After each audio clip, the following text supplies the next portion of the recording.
Hello guys and welcome to Skynomics academy. My name is Sunil Kumar Yadav और जैसा कि आप स्क्रीन पर देख पा रहे हैं, आज हम लोग क्लास 10th का जो नेशनलिज्म इन इंडिया है उसका आज हम लोग पार्ट 2 बहुत शानदार तरीके से डिस्कस करने वाले हैं। आज हम लोग ये डिस्कस करेंगे कि किस तरीके से 1919 के बाद कौन कौन सा इशू घटा है, क्योंकि हम लोगों ने बस फर्स्ट वर्ल्ड वॉर से शुरुआत करी थी। अगर देखा जाए कि इंडिया का जो कंडीशन था वो फर्स्ट वर्ल्ड वॉर के समय कैसा था, आइडिया ऑफ सत्याग्रह कैसे आया था, रॉलेट एक्ट कैसे हुआ था और सत्याग्रह का मूवमेंट कैसा हुआ था। तो ये हम लोगों ने पार्ट 1 में बहुत शानदार तरीके से पढ़ा था। अगर आप लोगों ने नहीं देखा तो वो जाके पार्ट 1 आप लोग शानदार तरीके से देख सकते हैं। मैं लिंक भी प्रोवाइड करा दूंगा डिस्क्रिप्शन बॉक्स में, ठीक है। आज हम लोग खिलाफत मूवमेंट, नॉन कॉपरेशन। देखो, नॉन कॉपरेशन से पहले जो था वो एक खिलाफत इशू आया था। अब खिलाफत मूवमेंट के बारे में भी शानदार तरीके से पढ़ेंगे कि हिंदू मुस्लिम को कैसे साथ लिया गया, नॉन कॉपरेशन मूवमेंट को वापस क्यों लिया गया और साइमन कमीशन। तो ये साइमन कमीशन तक जो होगा वो हम लोग आज पार्ट 2 में डिस्कस करेंगे। जो लास्ट बच जाएगा salt march, Gandhi Irwin pact और जो सिविल डिसोबीडियंस मूवमेंट और सेंस ऑफ कलेक्टिव बिलोंगिंग, ये हम लोग पार्ट 3 में शानदार तरीके से करेंगे, ठीक है। तो आज हम लोग पार्ट 2 पर पूरा फोकस रहेंगे। अगर आप लोगों को पीडीएफ चाहिए इसका, मेरे पीपीटी का जो पढ़ा रहा हूं मैं उसका, तो आप लोग इस व्हाट्सएप नंबर पर हाई बोलकर भेज सकते हैं, तो आप लोगों को वहां पर प्रोवाइड करा दिया जाएगा, ठीक है।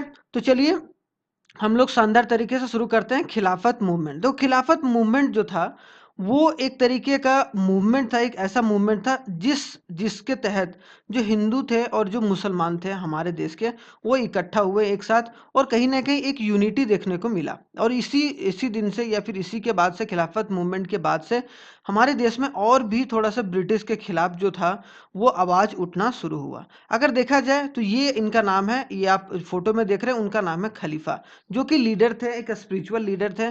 और Turkey of sultan of Turkey, ये सुल्तान ऑफ टर्की थे, क्या, सुल्तान ऑफ टर्की, जिन्होंने एक तरीके से, और वो ऑल ओवर द वर्ल्ड में मुस्लिम लीडर इनको बहुत तवज्जो देकर चलते थे। तो Khilafat movement a pan Islamic force in India that arises, तो इंडिया में भी बहुत सारे जो मुसलमान थे वो इनको फॉलो करते थे। तो खिलाफत मूवमेंट हमारे देश में चला, जो कि ऑटोमन खलीफा को एक तरीके से बचाने के लिए, उनको सिंबल ऑफ यूनिटी मान बैठे थे सारे लोग, और खास करके मुस्लिम कम्युनिटी। क्यों? क्योंकि Muslim all over the world including India regarded sultan of Turkey as their spiritual leader, क्योंकि जितने भी मुसलमान थे, वो इंडिया को इंक्लूड, जितने भी मुसलमान इंडिया में भी थे वो भी सुल्तान ऑफ टर्की, जिनका नाम खलीफा था, उनको वो लोग स्पिरिचुअल लीडर मानते थे। And this time saw the unification of Congress and Muslim league, और इस वक्त जो था मुस्लिम लीग और जो कांग्रेस है वो एक साथ आया, ताकि ब्रिटिश को एक तरीके से हराया जा सके, या फिर ब्रिटिश जो जबरदस्ती इम्पोज कर रहा था, क्योंकि यहाँ पर फर्स्ट वर्ल्ड वॉर में जो थे वो टर्की, जो सुल्तान ऑफ टर्की ऑटोमन एम्पायर जो था वो एक तरीके से हार गया था। अब हम लोग इसको थोड़ा डिटेल में देखते हैं क्या क्या चीजें घटी उस वक्त, ठीक है। तो Khilafat issue gave allowed Mahatma Gandhi to bring a Hindu and Muslim on the common platform पर लाने का एक बहुत शानदार तरीका महात्मा गांधी जी को मिला। इसीलिए इन्होंने बाद में चलकर नॉन कॉपरेशन मूवमेंट का लॉन्च करा उसको, ठीक है। तो जो ऑटोमन टर्की था वॉज बैडली डिफीटेड, वो बहुत बुरे तरीके से हार गया था फर्स्ट वर्ल्ड वॉर में, जिसकी वजह से ये रूमर फैला था, ये अफवाह फैल गया कि जो सुल्तान हैं, जो खलीफा जी हैं, उन पर एक हार्श पीस ट्रीटी साइन होगा, कि भाई किस तरीके से वो जो ये कुछ भाषण देते हैं या जो वो स्पिरिचुअल कुछ बताते हैं, तो उनके उनके ऊपर कुछ हार्श जो होगा वो इम्पोज किया जाएगा, हार्श ट्रीटी, मतलब एक तरीके से उन पर रोक लगाया जाएगा। क्या लगाया जाएगा? रोक लगाया जाएगा। तो वो चीज़ अफवाह फैल गया, जिसकी वजह से सारे मुसलमान या सारे इस्लामिक वर्ल्ड जो था वो इकट्ठा हो गए, और इसमें से एक जो था वो खिलाफत कमेटी फॉर्म हुआ। क्या हुआ? खिलाफत कमेटी, खलीफा के नाम से ही खिलाफत नाम पड़ा, और खिलाफत कमेटी का फॉर्म हुआ, जो कि बॉम्बे में हुआ मार्च 1919 में, ताकि खलीफा को डिफेंड किया जा सके, ताकि खलीफा पर जो ब्रिटिश इम्पोज लगा रहा है, या ब्रिटिश जो जबरदस्ती का कुछ रोक टोक लगा रहा है, उसको कम किया जा सके, ठीक है, या उसको हटाया जा सके। तो इस कमेटी का जो हेड थे वो दो ब्रदर थे, जो दो अली ब्रदर्स बोला जाता था इनको। क्या बोला जाता था? अली ब्रदर्स, जो शौकत अली और Mohammad Ali, who wanted Mahatma Gandhi to take up the cause and build a mass action plan.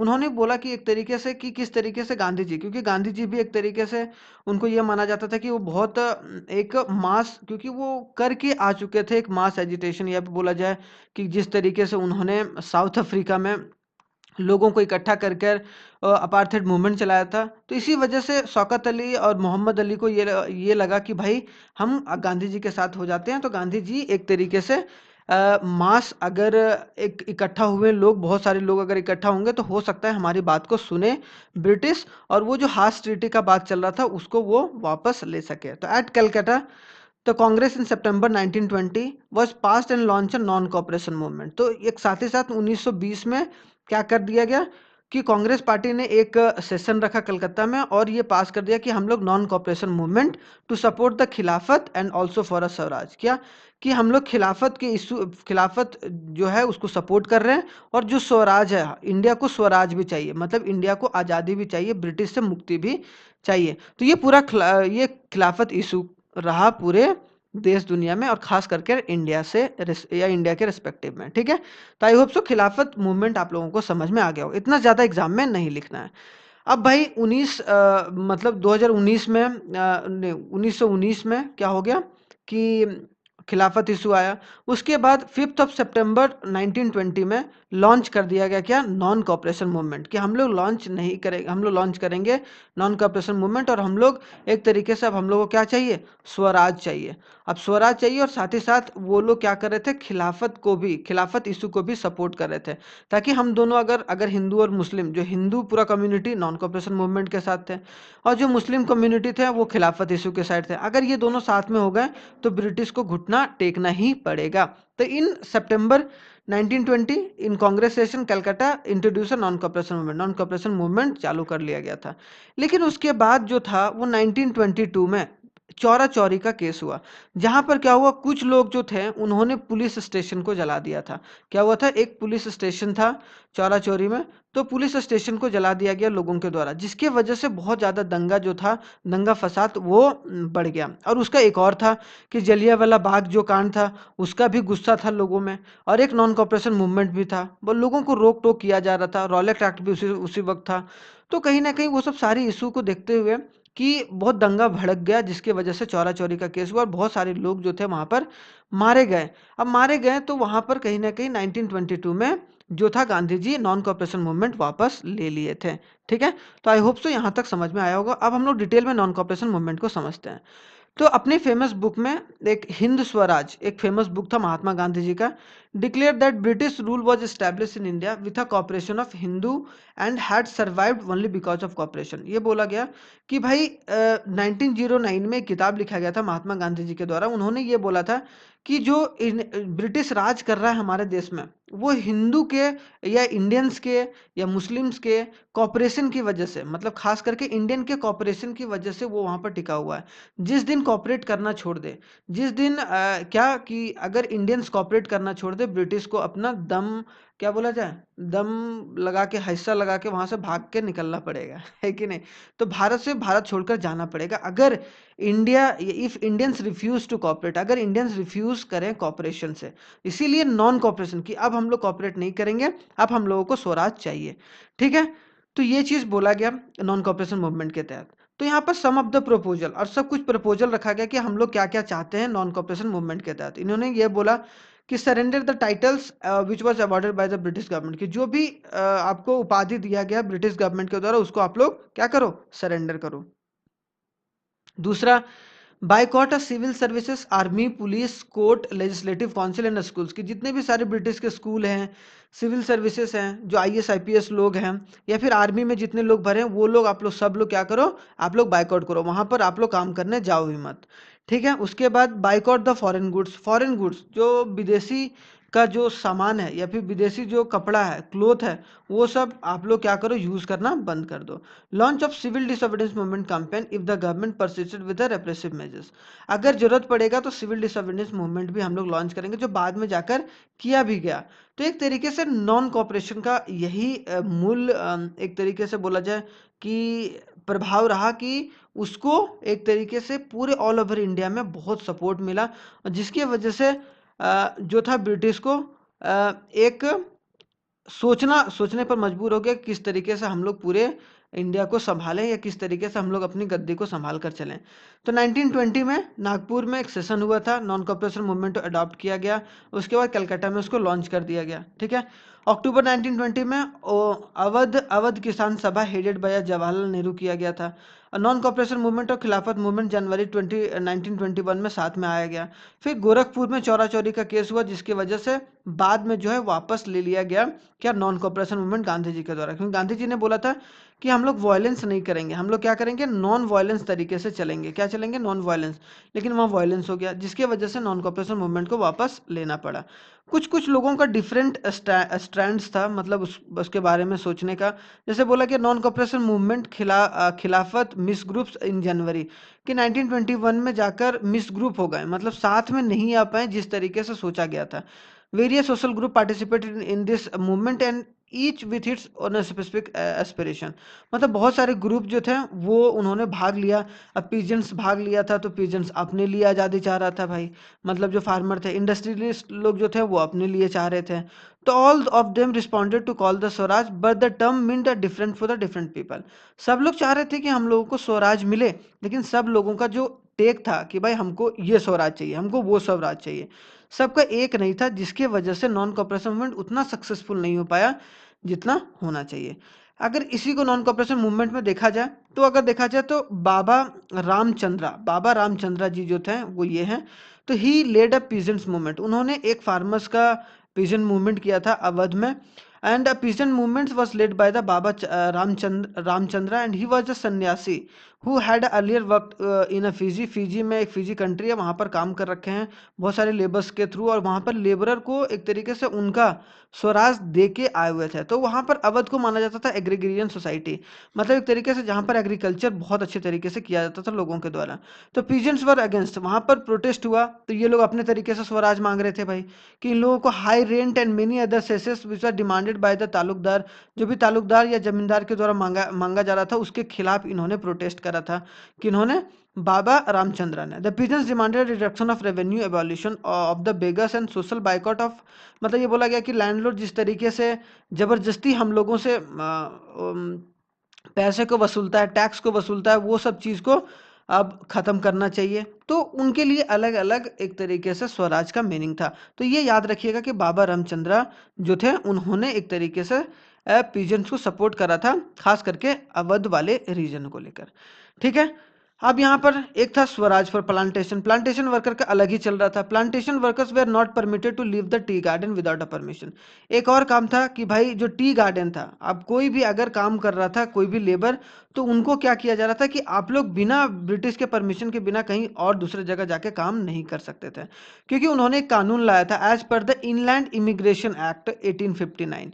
एक कानून था ब्रिटिश के द्वारा कि इनलैंड इमिग्रेशन, कि आप अगर टी प्लांटेशन में काम कर रहे, क्योंकि टी जो था हमारे देश से बहुत ज़्यादा एक्सपोर्ट किया जाता था ब्रिटिश के द्वारा। तो उन्होंने बोला कि जो भी कंट्री साइड में काम कर रहे हैं, टाउन पीपल काम कर रहे हैं, प्लांटेशन पीपल काम कर रहे हैं, ट्राइबल पिजन्स काम कर रहे हैं, तो वो लोग, आप लोग देश को छोड़कर दूसरे जगह नहीं जा सकते, या फिर वहां से दूसरे जगह आप लोग नहीं जा सकते हैं। मतलब क्या कि दे लेफ्ट द प्लांटेशन, मतलब when the news of non cooperation movement spread to the plantation, जैसे ही नॉन कॉपरेशन मूवमेंट के बारे में पता चला प्लांटेशन वर्कर्स को, उन्होंने अथॉरिटी को मना कर दिया कि भाई हम लोग अब काम नहीं करेंगे, और उन्होंने प्लांटेशन को छोड़कर अपने घर चले गए।